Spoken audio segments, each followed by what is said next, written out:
our dear viewers, and welcome to a new edition of our program Africa Today. In today's edition, we are going to shed light about Foreign Minister Sameh Shoukry's official visit to Abu Dhabi, where he was the keynote speaker at the Abu Dhabi Sustainability Week Summit. Then we will move to Malawi to know the latest updates of the cholera outbreak, and we will be back home to know the archaeologists who unveiled a royal tomb in Luxor. And we'll start with our report where Foreign Minister Shoukry highlighted the significance of drumming up international support for financing the climate work institutions, including the Green Climate Fund. Shoukry served as president of the 27th UN Climate Change Summit, COP27, which Egypt hosted in Sharm el-Sheikh last November, took part in session dedicated to discuss the outcome of the conference. More details in the following story. Foreign Minister Sameh Shoukry has stressed the importance of drumming up international support for financing climate work institutions, including the Green Climate Fund. Foreign Ministry spokesman Ahmed Abu Zeid said that Shoukry's remarks came during his meeting in Abu Dhabi with the Danish Minister for Development Cooperation and Global Climate Policy, Dan Jory Jensen, on the sidelines of the Abu Dhabi Sustainability Week Summit. Abu Zeid said Shoukry appreciated Denmark's contribution to climate work, citing a ministerial conference the European country hosted in May 2020 to honor pledges on climate. Shoukry also appreciated the role of Danish minister in facilitating climate negotiations and his efforts to reduce the effects of climate change. The foreign minister, who is the president of the COP27 conference, highlighted efforts to increase dependence on renewable energy and reduce dependence on fossil fuel. He said he hoped that Denmark would continue its efforts to support climate work. Shoukry headed to the United Arab Emirates capital on Sunday evening to be the keynote speaker at the session that is dedicated for discussing the outcomes of the COP27. The Danish minister, for his part, hailed the successes achieved during the COP27 climate change conference held in Sharm el-Sheikh in November. He said that he looked forward to pursuing coordination and consultations with Egypt's presidency of the COP27 ahead of the COP28 due to be held in Dubai late this year.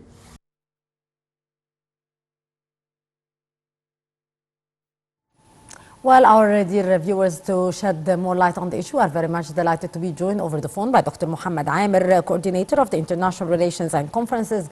Dr. Amer, good afternoon to you. Good afternoon. Thank you so much. Pleasure Thank to meet you so much for being our guest for today.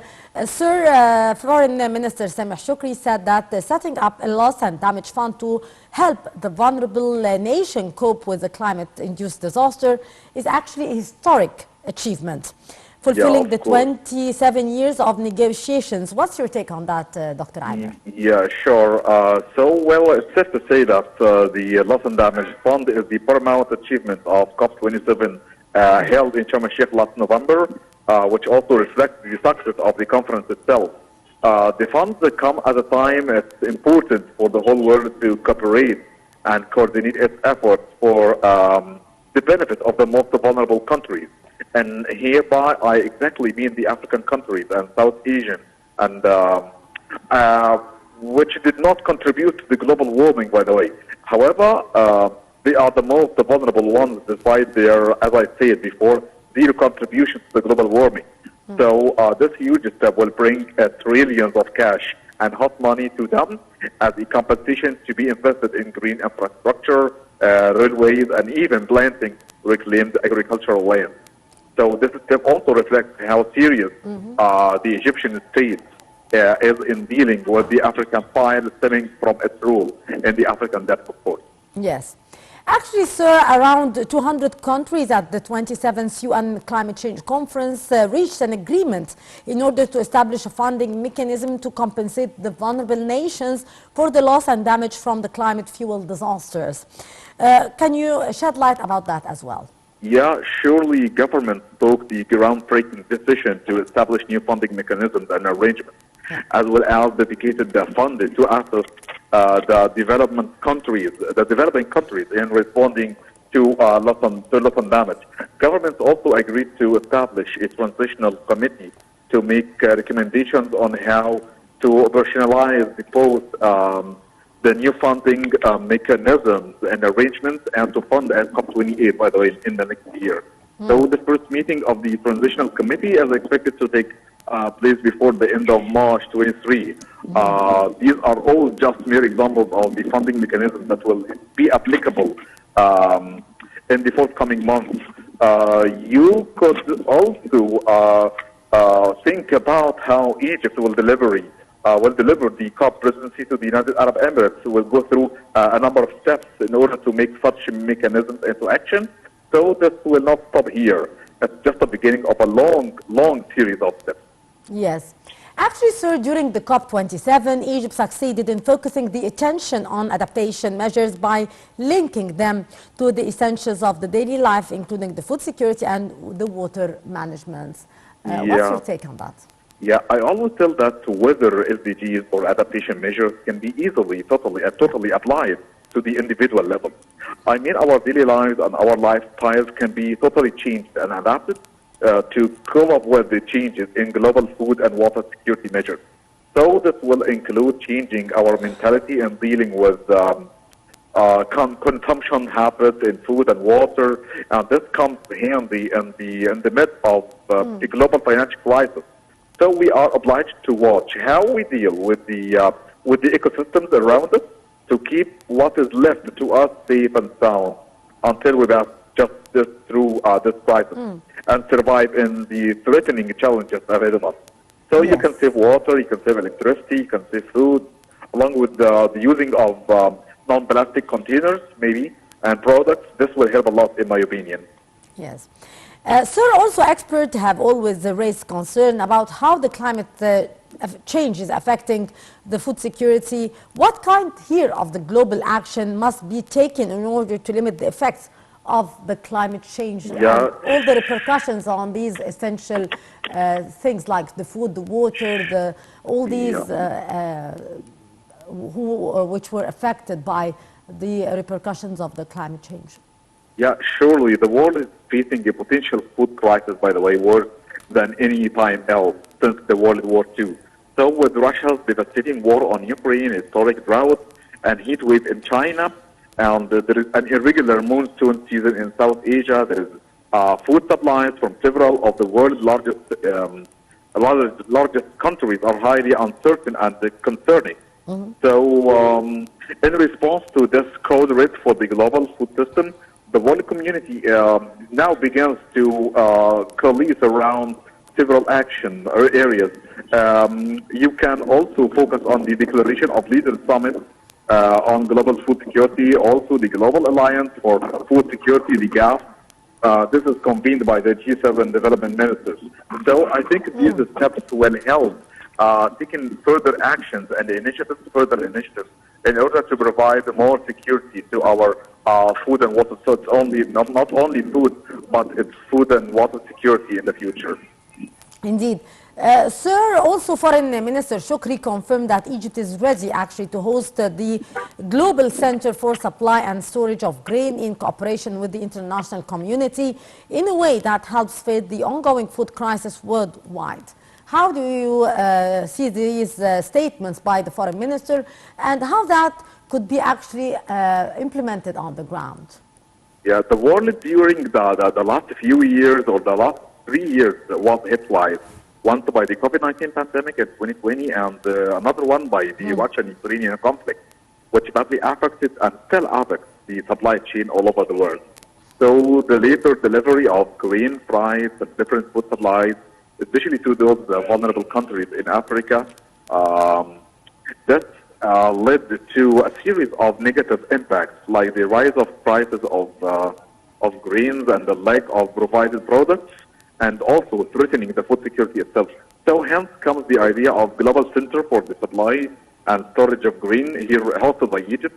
It will mainly serve as a bank of grains in the time of crises like these. So it will help countries to contribute to the food security to vulnerable states, especially here in Africa. Yes, indeed. How can the developing and the less developed countries mitigate the effects of the climate change in order not to compromise its food security? Yeah, I believe all countries, whether rich or poor, must adapt to climate change. These are dramatic consequences of failing to Yeah. curb the rise in global temperature and adapting to a hotter planet. So adaptation should address risks from climate change and extreme weather, Yeah. for example, by safeguarding agriculture, maybe managing the impact of rising seas, also making infrastructure more resilient. So I believe there will be a lot of benefits of adaptation that may be somehow difficult to estimate, but because they depend on specific factors such as how well adapted a country to other changes and so on. So long-term savings will help more in finding investments to vulnerable countries. So mitigating climate change effects mainly depends on both poor and rich countries. It's not only Yes. on the rich countries.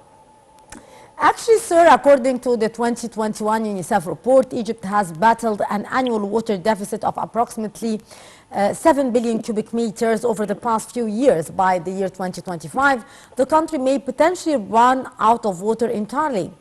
Some Yeah. call to use the water as a resource and not as a threat. What's the thoughts here regarding this very alarming statement as well? Well, thank you so much for the very good question. I believe the Egyptian government is now taking serious steps in this regard. It's due to award like 3 billion American dollars worth of contracts next year for the establishment of like 20 or 21 distillation planets.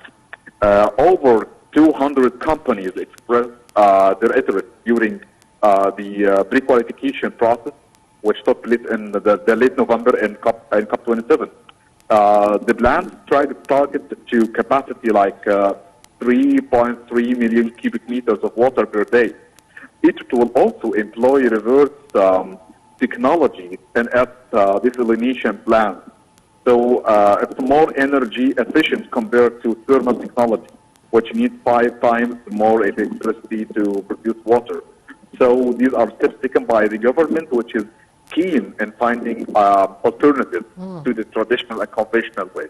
Yes.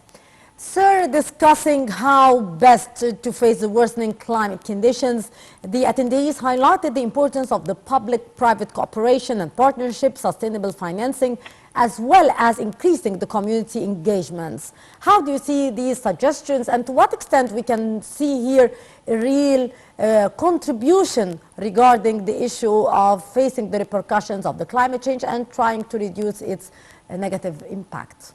Yeah, totally. I believe there is no doubt that more public and private sector partnerships are needed to achieve a greener economic and social development, not only in Egypt, but all over Africa as well.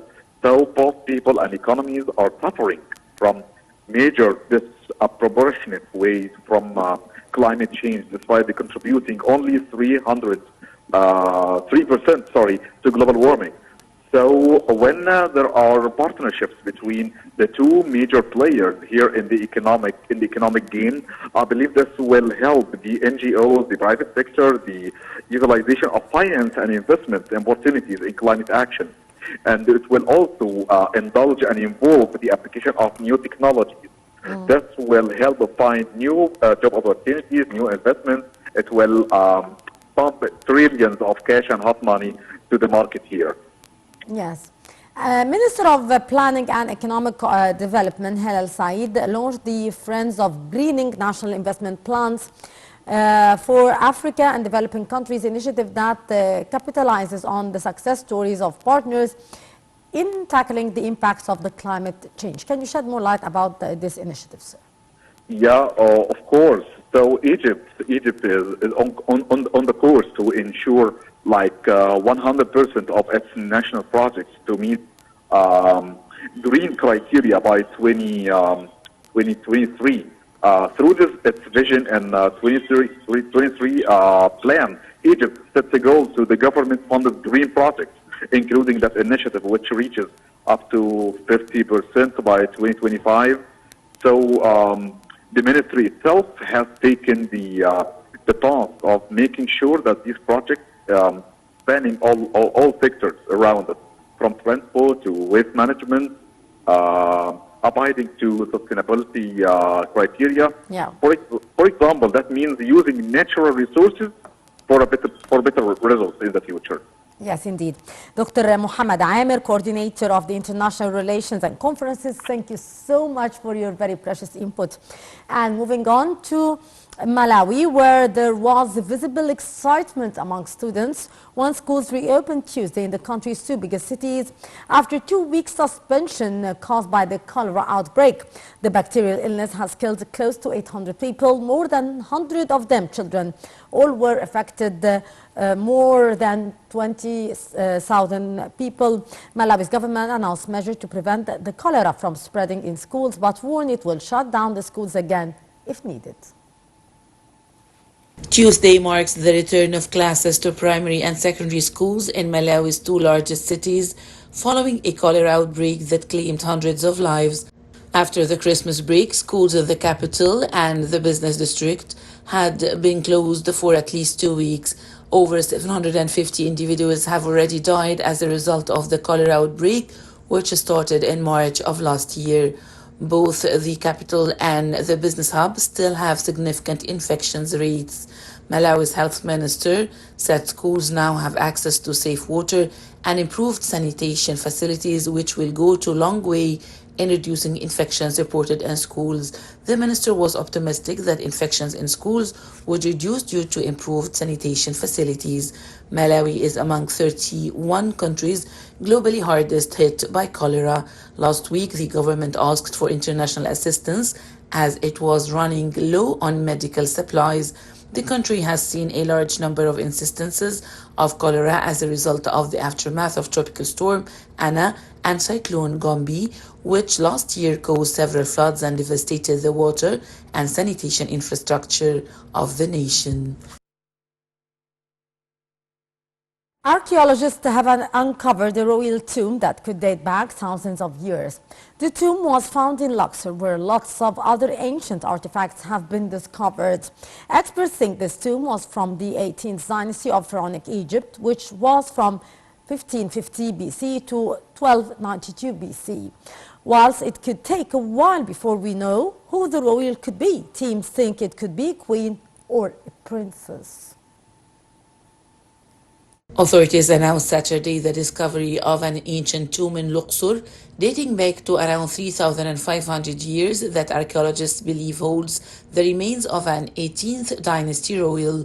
Mustafa Waziri, head of the Egypt Supreme Council of Antiquities, said that the tomb was unearthed by Egyptian and British researchers on the west bank of the River Nile, where the famous Valley of the Queens and Valley of the Kings lie. Waziri said in a statement that the first elements discovered so far inside the tomb seem to indicate that it dates back to the 18th dynasty of pharaohs Akhenaten and Tutankhamun. The 18th dynasty, part of the period of Egyptian history known as the New Kingdom, ended in 1292 BC and is considered among the most prosperous years of ancient Egypt. Piers Little of the University of Cambridge, head of the British research mission, said the tomb could be a royal wife of prince of the lineage. Archaeologist Mohsen Kamel said the tomb interior was in poor condition. Kamal added that the parts of the including inscriptions were destroyed in ancient floods, which filled the burial chambers with sand and limestone sediment, according to the Antiquities Board statement. Egypt has unveiled several major archaeological discoveries in recent years, most notably in Saqqara necropolis south of the capital Cairo. The discoveries have been a key component of Egypt's attempts to revive its vital tourism industry, the crowning jewel of which is the long-delayed inauguration of the Grand Egyptian Museum at the foot of the pyramids. Tourism industry accounts for 10% of GDP and some 2 million jobs.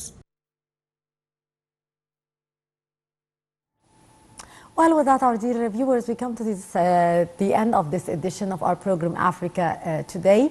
And we were tackling the Foreign Minister Sameh Shoukry's statement, which highlighted the role of the international institutions in drumming up for climate work.